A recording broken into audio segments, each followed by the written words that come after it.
Hey, do y'all want to see a simple bow? Of course, I've shared this one before, but it doesn't hurt for you just to see a variety of things that I do. So this is a layered bow where you cut multiple strips of just a few different patterns, a few different widths. It's up to you, really, your project that you're trying to match. But the longer you get with the strips, it really doesn't matter. It just can end up being kind of floppy if you go past 10 or 12 inches long on the strips.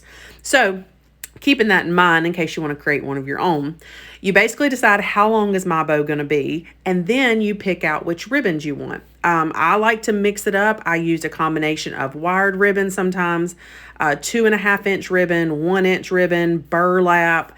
I use ripped fabric as another really good one. I'll show you that here in a minute.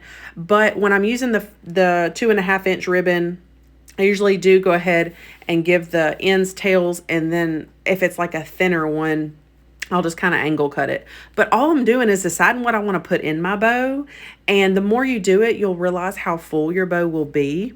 And then you just kind of start making your pile, and then I'll tell you how I'm going to assemble it. So to rip fabric, you just cut a slit in the fabric.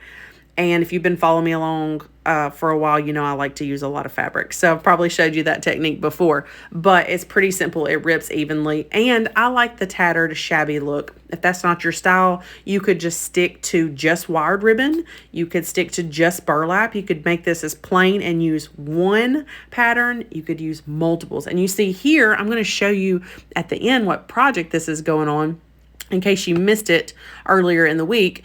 And it'll tell you kind of how I'm pulling in all those colors. Okay, so this is the last little fabric I'm going to add in. You can see my bow has a lot going on, but it's like really pretty and really neutral. So grays and greens and blacks. And all I do is make sure that all my strips are about the same length, and I'm going to kind of lay it out and decide what my pattern is going to be.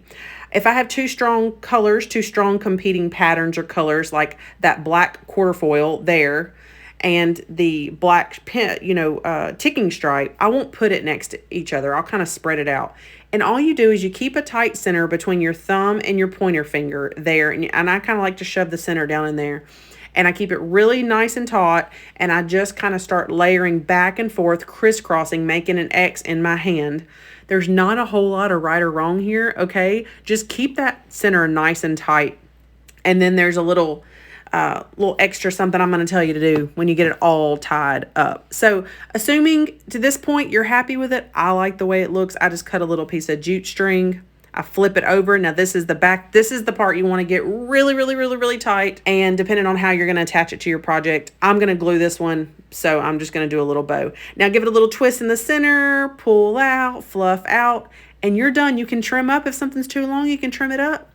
But it goes really well on lots of projects, whether you do door decor, home decor, you can make them smaller, and really the possibilities are endless. But now you can see why I pulled in all the colors I did to match this project. I hope you enjoyed this tutorial and that it inspired you to make your very own bows. Bye, y'all.